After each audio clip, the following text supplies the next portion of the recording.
Like I said, this is in the headlines the world over. If you read the reports on this case, especially in the Western press, the impression you'll get is this. The BJP-led government in India has launched an investigation into Amnesty.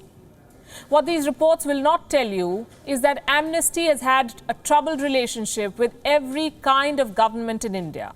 Both under the BJP and the Congress, this group, this organization has been subjected to scrutiny and investigation. And this is not the first time that it has had to shut shop in India. Our next report tells you more. There are NGOs often funded from the United States and the Scandinavian countries which are not fully appreciative of the development challenges that our country faces. Dr. Manmohan Singh made this statement in 2012. He was then the Prime Minister of India. His government was battling protests against the Kudankulam nuclear power plant in Tamil Nadu. And his words could have been for Amnesty, because Amnesty, alongside a few other organizations, was involved with the campaigners in Tamil Nadu. In 2012, the then Union Minister V. Narayanasamy said these protesters had received more than 55 crore rupees from foreign sources. His statement came after a special Home Ministry team investigated 3 local NGOs. Amnesty wasn't one of them, but the organization remained in hot water.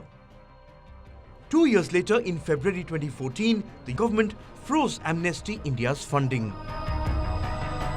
It was barred from receiving nearly $500,000 from its parent organization.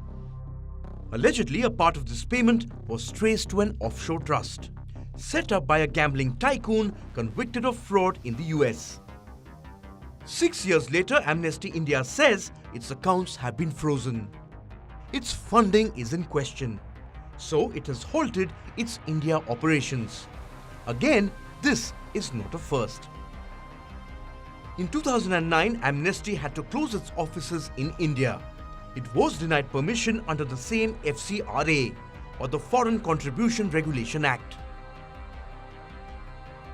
Amnesty somehow made a comeback, but it faced more scrutiny. Not just from the central government, but even a state government. In 2016, the Karnataka government, under the Congress, filed a case of sedition against Amnesty. This was over an event on the situation in Jammu and Kashmir in Bengaluru.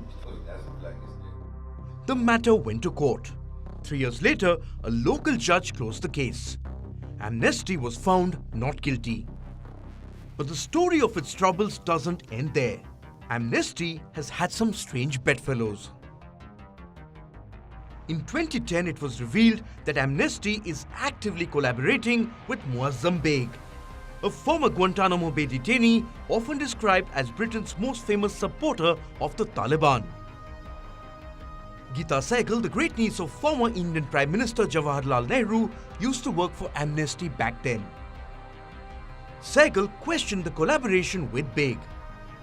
That criticism led to her exit from Amnesty. Amnesty's offshoot in India has been controversy's favourite child, irrespective of which government has been in power. Will Amnesty make a comeback in India?